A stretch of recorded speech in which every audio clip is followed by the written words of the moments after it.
La justicia no solo pacifica el conflicto, también humaniza, edifica y enaltece a la sociedad.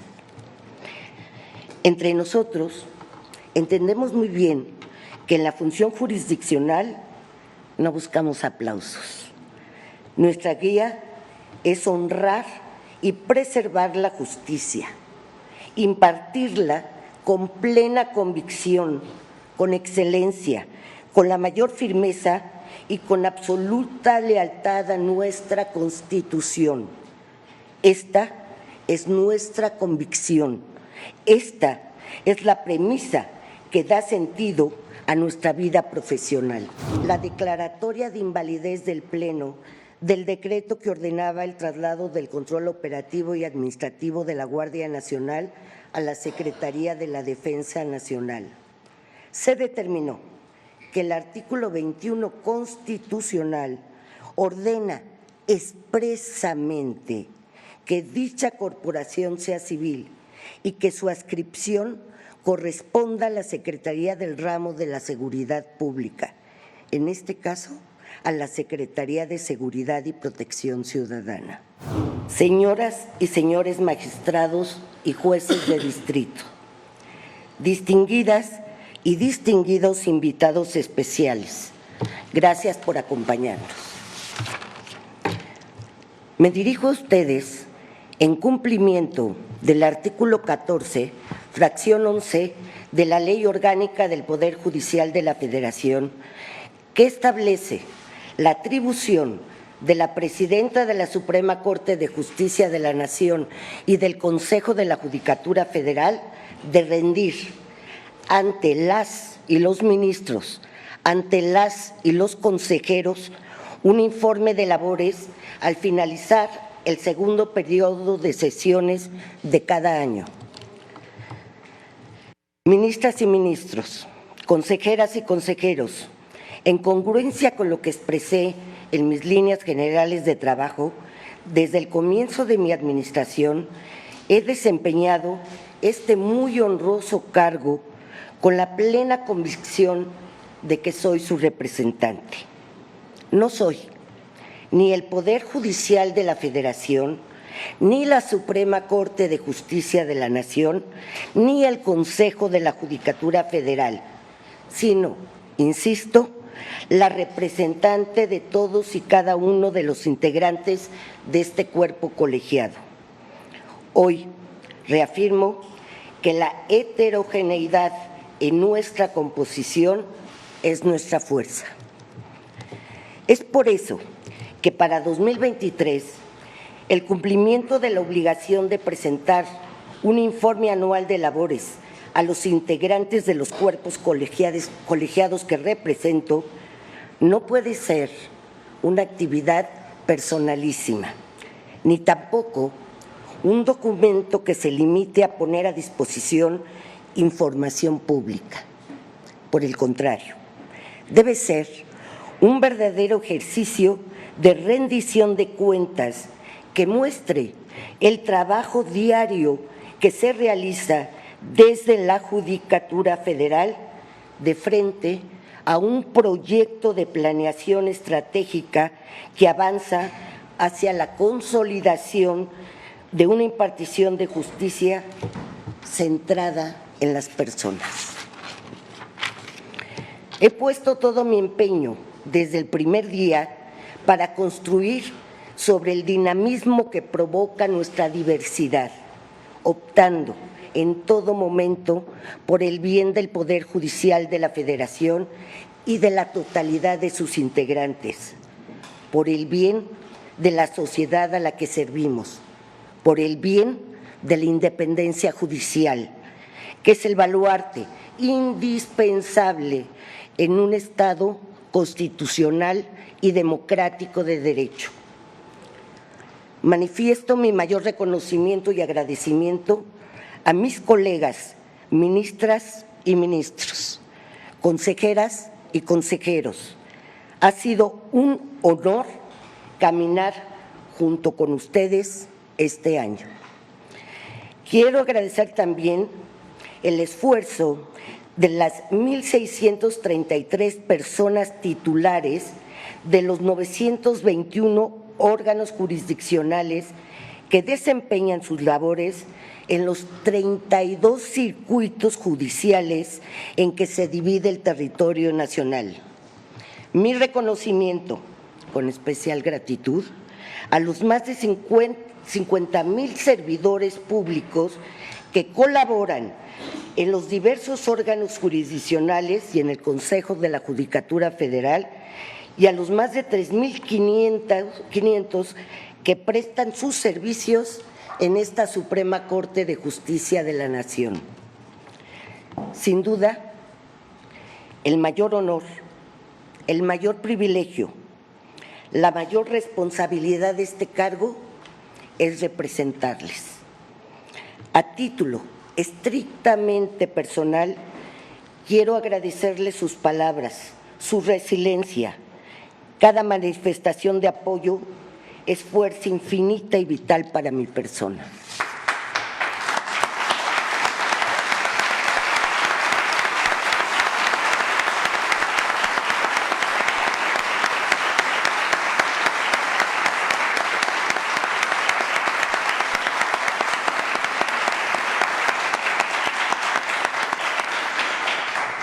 Partiendo justamente de que la carrera judicial es uno de los pilares para lograrlo, la Escuela Federal de Formación Judicial desarrolla un nuevo perfil judicial con las más altas técnicas de calidad humana y estándares técnicos a través de programas académicos de excelencia y de concursos caracterizados por su objetividad, transparencia, rigurosidad e imparcialidad. La férrea defensa de esos principios solo la lograremos en el día a día, con estudio, con reflexión, con acción, con autocrítica, con honradez, con prudencia, con empatía y fundamentalmente con un profundo sentido de compromiso y responsabilidad en la edificación de una sociedad más justa e igualitaria. La justicia no solo pacifica el conflicto, también humaniza, edifica y enaltece a la sociedad. Entre nosotros entendemos muy bien que en la función jurisdiccional no buscamos aplausos. Nuestra guía es honrar y preservar la justicia, impartirla con plena convicción, con excelencia, con la mayor firmeza y con absoluta lealtad a nuestra Constitución. Esta es nuestra convicción, esta es la premisa que da sentido a nuestra vida profesional. El Poder Judicial de la Federación, al emitir sentencias, no solo imparte justicia, sino que se convierte en un catalizador de cambios sociales y culturales, todos ellos necesarios para alcanzar la efectiva materialización de los derechos humanos. Los expedientes no son únicamente papeles y archivos, sino que representan la vida de las personas. Tenemos la responsabilidad de situar a la sociedad y a sus derechos en el centro de nuestras decisiones, bajo los principios de independencia e imparcialidad que guían la actividad jurisdiccional. Durante el año estadístico del que doy cuenta en el presente informe, al sistema de justicia federal constituido por plenos regionales, tribunales colegiados de circuito, tribunales colegiados de apelación, juzgados de distrito, centros de justicia penal federal, tribunales laborales federales y por el Centro Nacional de Justicia especializado en control de técnicas de investigación, ingresaron 493,712 asuntos, que sumados a la existencia inicial de 531,571 asuntos, arroja una carga de trabajo de 2,025,283 asuntos.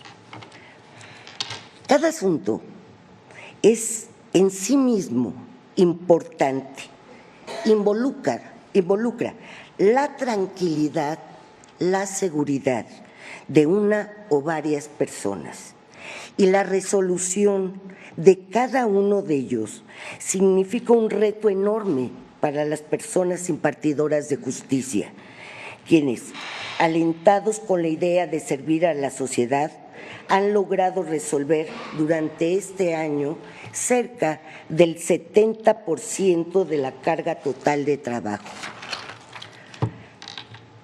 Las resoluciones de este alto tribunal también tienen un impacto directo en la vida de todas las personas. Desde el máximo tribunal se establecen los precedentes que guían la interpretación de las leyes en todo el país. Estas decisiones no solo resuelven casos particulares, sino que también delinean los alcances de los derechos fundamentales que reconoce nuestra Constitución a cada una de las personas que habitan en la República Mexicana. La Suprema Corte recibe más de 16,000 asuntos al año que, una vez analizados en su procedencia, la llevan a resolver, tanto en salas como en pleno, el fondo planteado en la gran mayoría de ellos. Del 1 de diciembre de 2022 al 30 de noviembre de 2023, en la Oficina de Certificación Judicial y Correspondencia de esta Suprema Corte de Justicia de la Nación, se recibieron 16,405 asuntos, de los cuales 8,217 corresponden a amparos directos en revisión, 2,724 a expedientes varios, 994 934 amparos en revisión, el amparo indirecto en revisión, 934 a solicitudes de facultad de atracción, 837 a recursos de reclamación, 547 a controversias constitucionales, 406 a contradicción de criterios, 231 acciones de inconstitucionalidad y 222 a solicitudes de reasunción de competencia, entre otros. Durante el presente año, la Corte emitió precedentes relevantes sobre la protección de los derechos humanos de todas las personas, en especial de los grupos en situación de vulnerabilidad. Estas resoluciones, este trabajo colegiado, refleja el compromiso de nuestro tribunal con la defensa de la Constitución. En particular, entre los asuntos más relevantes, el Pleno de la Suprema Corte de Justicia de la Nación resolvió diversas acciones de inconstitucionalidad presentadas por partidos políticos, personas integrantes del Congreso de la Unión y un organismo autónomo en contra de 2 decretos que reformaron leyes en materia política electoral. Al respecto, el Pleno invalidó ambos decretos porque la mayoría del Congreso de la Unión incurrió en violaciones invalidantes en el procedimiento legislativo. A través de esta resolución, la Corte contribuye a la protección de la Constitución, la legalidad, el respeto a los derechos fundamentales y principalmente y de forma relevante al principio de deliberación democrática. Este criterio no es nuevo. Desde hace más de 15 años y en más de 30 ocasiones, la Corte ha sostenido que el respeto a las formalidades del proceso legislativo es esencial para que nuestro régimen sea verdaderamente democrático. Las fuerzas políticas van cambiando, así es, van cambiando con el paso del tiempo. Las minorías pasan a ser mayorías y viceversa, pero este criterio de la Corte ha permanecido constante por más de una década. Asimismo, entre los asuntos más relevantes, destaca la declaratoria de invalidez del Pleno del decreto que ordenaba el traslado del control operativo y administrativo de la Guardia Nacional a la Secretaría de la Defensa Nacional. Se determinó que el artículo 21 constitucional ordena expresamente que dicha corporación sea civil y que su adscripción corresponda a la Secretaría del Ramo de la Seguridad Pública, en este caso a la Secretaría de Seguridad y Protección Ciudadana. Por otro lado, este alto tribunal validó que el Pleno del Instituto Nacional de Transparencia, Acceso a la Información y Protección de Datos Personales pueda sesionar con menos de 5 personas comisionadas presentes, al determinar que el Senado de la República fue omiso en designar a las personas comisionadas para cubrir las vacantes del Pleno del Instituto.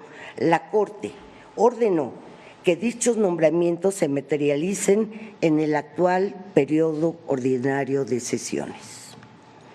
En otro asunto, al analizar las impugnaciones de la Comisión Nacional de los Derechos Humanos contra el decreto por el que se reformaron, adicionaron y derogaron disposiciones del Código de Justicia Militar y se expidió el Código Militar de Procedimientos Penales, el Pleno invalidó diversos preceptos estableciendo límites claros para evitar posibles violaciones a los derechos de las personas civiles.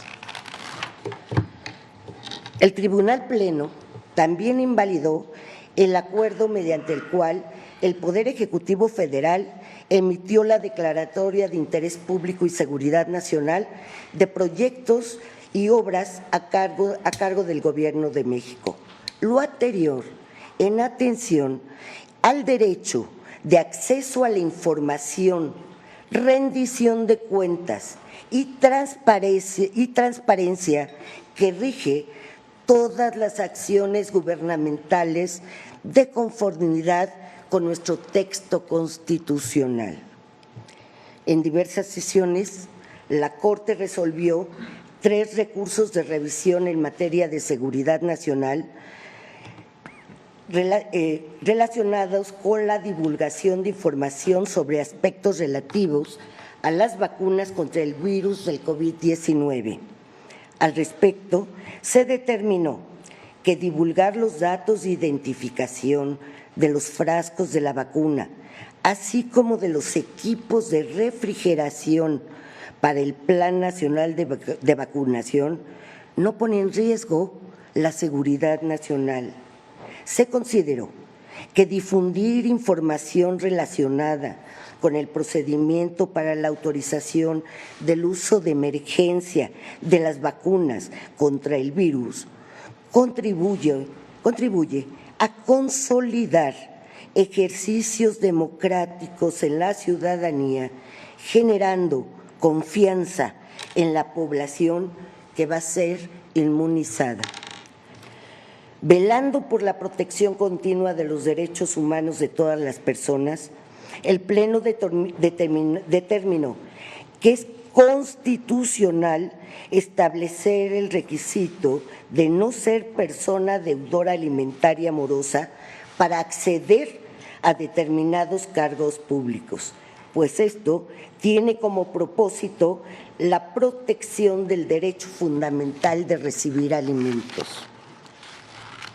El Pleno También invalidó diversas disposiciones del Código Civil para el Distrito Federal, hoy Ciudad de México, que excluían a personas con discapacidad visual, auditiva y de lenguaje de la posibilidad de acceder al otorgamiento de un testamento público abierto por medios electrónicos.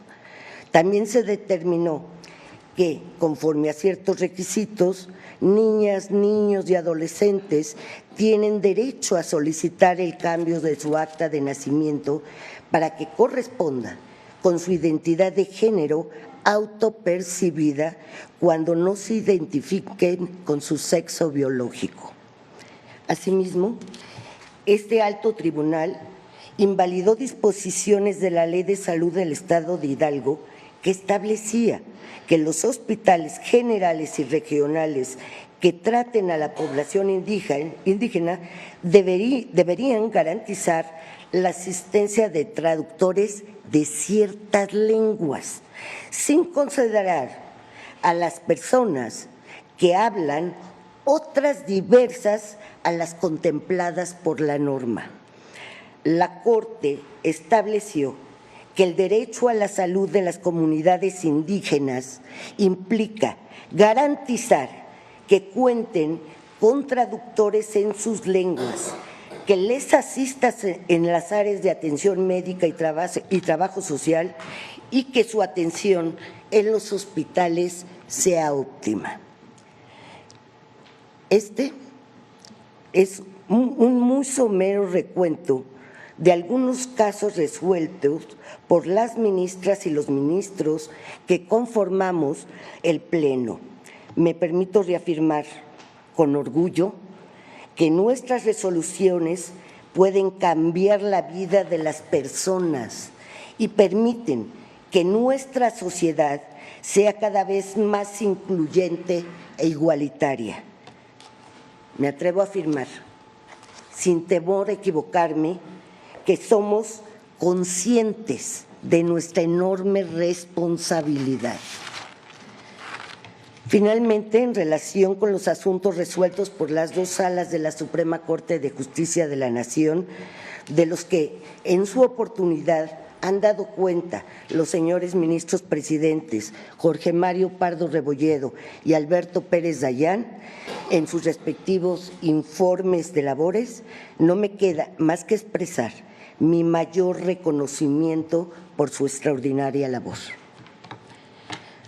Centralidad de los derechos humanos, consolidación de la perspectiva de género.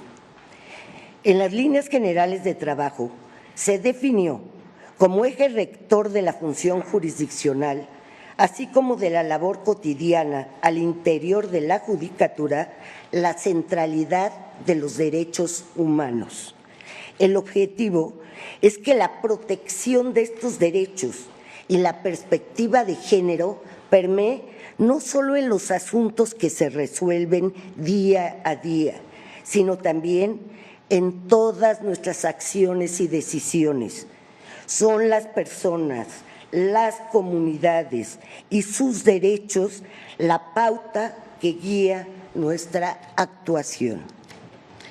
A partir de lo anterior, se redistribuyeron las atribuciones de diversas direcciones en dos nuevas unidades administrativas, la Unidad General de Conocimiento Científico y Derechos Humanos y la Dirección General de Prevención, Atención y Seguimiento a Casos de Violencia de Género.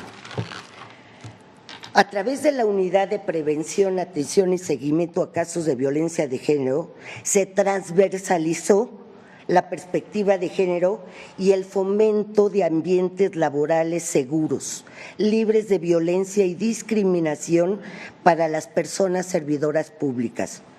A través del programa de prevención de violencia de género se impartieron cursos con el objeto de proporcionar conocimientos básicos sobre igualdad y no discriminación a la mayoría del personal. Por otro lado, a través de la recién creada Unidad General de Conocimiento Científico y Derechos Humanos, me enorgullece reportar uno de los cambios más destacados en el enfoque de fortalecimiento y garantía de los derechos humanos. Por primera vez hay en la Suprema Corte un área integrada por científicos dedicados a proporcionar apoyo especializado a las ponencias en casos de alta complejidad técnica, como los relacionados con la protección de la naturaleza y el medio ambiente, la prueba de la discriminación o la violencia de género, los riesgos a la salud o controversias que requieren una visualización clara del territorio y el uso de sistemas de información geográfica, entre otros. La Unidad General de Conocimiento Científico y Derechos Humanos se conforma por direcciones especializadas sobre derechos de las personas con discapacidad, justicia ambiental y climática, justicia intercultural e igualdad de género.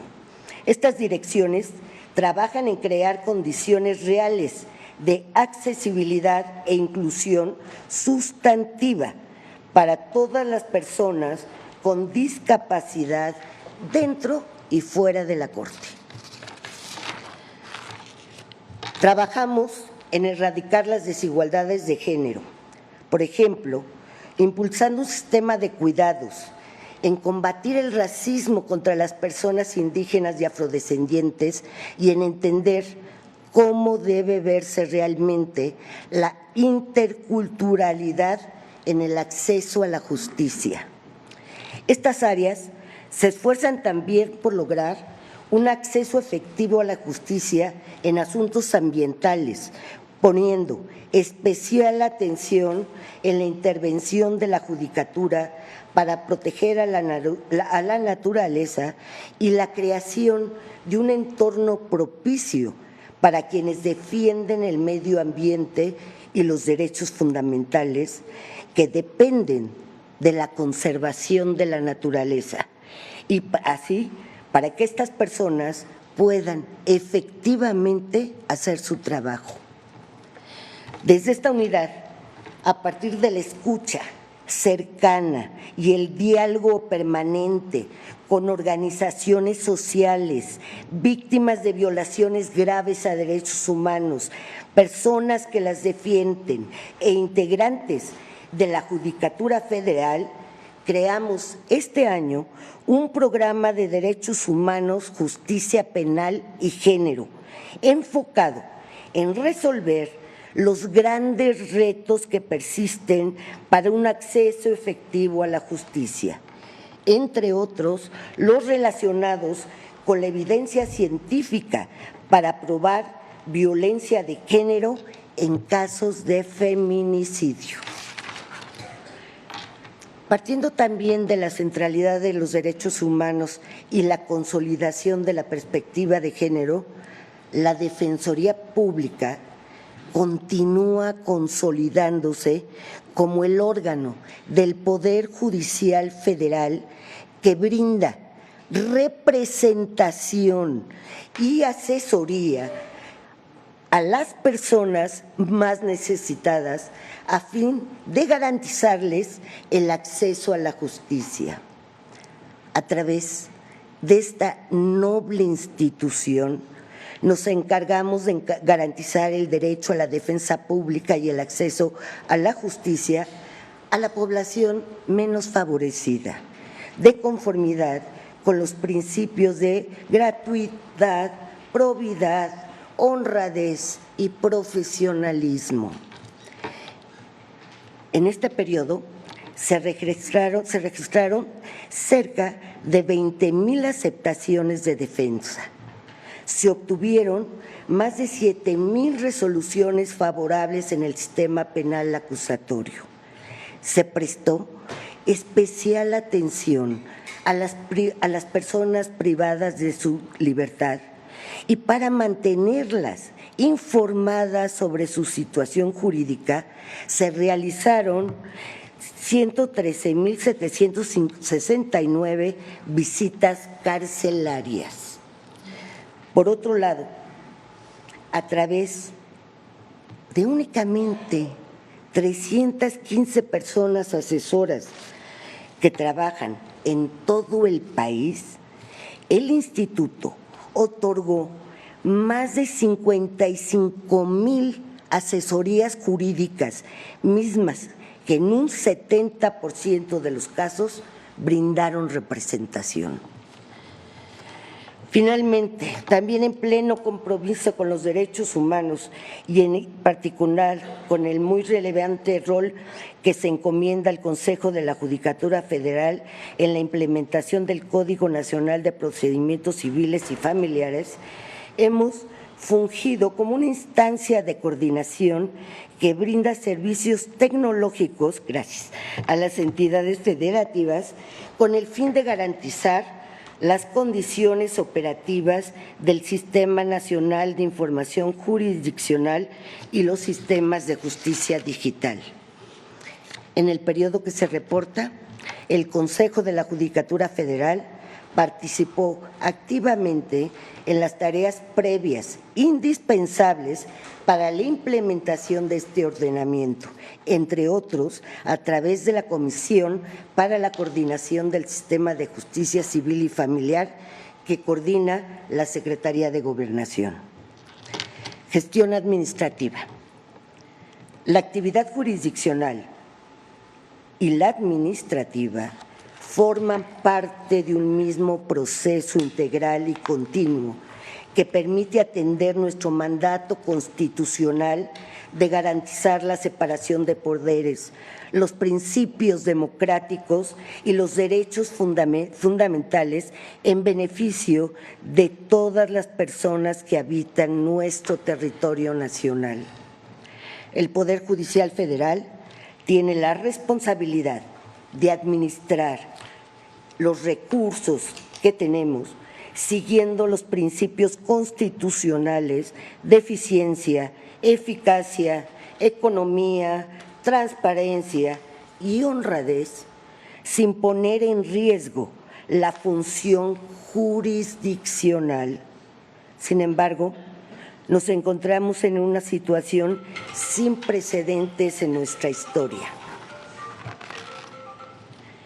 En esta nueva administración, el Consejo de la Judicatura Federal y la Suprema Corte de Justicia de la Nación han reafirmado su compromiso con el uso responsable de los recursos públicos. Esta responsabilidad, asumida ante la ciudadanía y expuesta por primera vez al escrutinio público en un diálogo abierto, requiere honestidad, criterios técnicos, eficiencia, eficacia, orden y apego a los procedimientos administrativos en el ejercicio de los recursos con los que contamos. La realización de análisis minuciosos en las áreas en donde ha sido posible la implementación de mecanismos transversales y articulados que permitan lograr este objetivo ha implicado un esfuerzo institucional conjunto que ha permitido un ejercicio no solamente oportuno, sino también racional de nuestro presupuesto.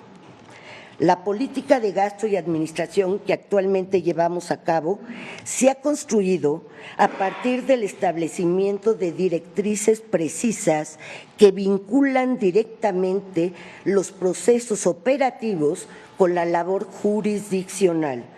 Se ha puesto especial énfasis en la incorporación de criterios técnicos que sustentan las políticas de racionalidad y razonabilidad del gasto y el fortalecimiento de los mecanismos de transparencia y rendición de cuentas. Poniendo en el centro de las decisiones elementos fundamentales para la importante tarea de impartición de justicia, nos hemos regido por criterios como nuestro capital humano, que es el activo más valioso con el que contamos. El combate eficaz a los actos contrarios a la integridad y la ética pública, así como otros elementos de planeación estratégica, con un enfoque de largo plazo que permitan fortalecer los cimientos del Poder Judicial de la Federación para los siguientes años, ha sido un propósito de esta administración.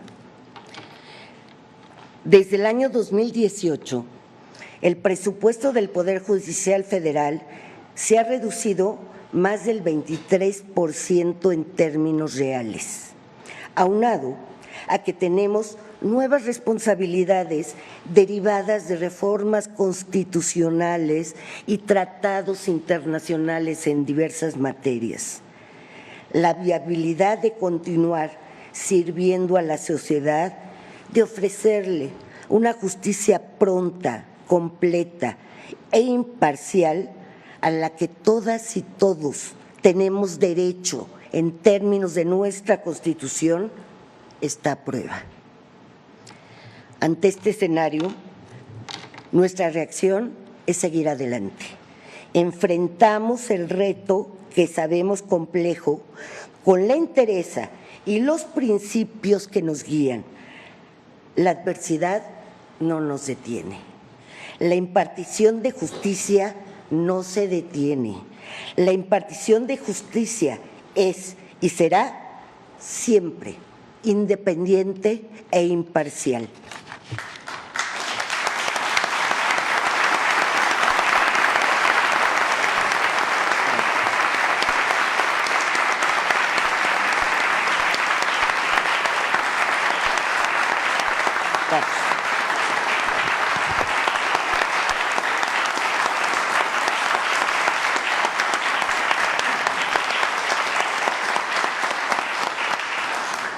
Sepan las y los trabajadores del Poder Judicial de la Federación que sus derechos laborales, igual que los de todos los mexicanos y mexicanas, serán garantizados en términos del orden legal y constitucional que los ampara. Ustedes son el elemento fundamental para garantizar la justicia que México exige. Sin ustedes, no podemos asegurarle a la sociedad que el ejercicio de sus derechos se sostendrá más allá de cualquier presión. Sin ustedes, no hay Poder Judicial Federal. Lo sabemos, lo valoramos enormemente. Estamos conscientes y orgullosos de su compromiso y su responsabilidad. Ética y rendición de cuentas. En una sociedad democrática, las instituciones tienen la obligación de rendir cuentas a la ciudadanía, especialmente del uso de los recursos públicos que les fueron conferidos y demostrar resultados tangibles de manera transparente y accesible. Por ello, esta administración ha asumido dos importantes compromisos: combatir frontalmente la corrupción mediante una política exhaustiva y transversal que permita prevenir, detectar, investigar y sancionar los actos deshonestos y las faltas administrativas al interior de la institución. Y ser, al mismo tiempo, un órgano transparente que permita el pleno acceso a la información que genera, a las decisiones que adopta, a las políticas que implementa y a la gestión y aprovechamiento de sus recursos económicos, materiales y humanos. Promover la legitimidad del Poder Judicial implica un esfuerzo institucional que debe incentivar el compromiso, la responsabilidad y el actuar ético de todas las personas que lo integramos. Por ello, hemos considerado a la ética judicial como una vía prioritaria para el combate a la corrupción, pues mediante su adopción e internalización pueden prevenirse y disuadirse conductas deshonestas, contrarias a la responsabilidad que deben asumirse en todos los puestos públicos. La política de cero tolerancia a la corrupción es un principio fundamental que desde hace mucho subraya nuestro compromiso firme con la integridad y la justicia en todos los niveles de la sociedad. Esto no solo es una declaración de buenas intenciones, es un mensaje claro. Aquellos que participan en actividades corruptas enfrentarán consecuencias severas. La cero tolerancia es un compromiso profundo e indispensable para la construcción de una sociedad más justa. Como una acción destacada en este rubro y en términos de la Ley General del Sistema Nacional Anticorrupción, este año se integró el Comité de Ética Conjunto del Poder Judicial de la Federación, integrado por los 3 órganos: el Consejo de la Judicatura Federal, la Suprema Corte de Justicia de la Nación y el Tribunal Electoral del Poder Judicial de la Federación. Este código es aplicable a todo su personal y tiene como propósito fortalecer en las personas juzgadoras virtudes cívicas como la independencia y la imparcialidad judicial como principios fundamentales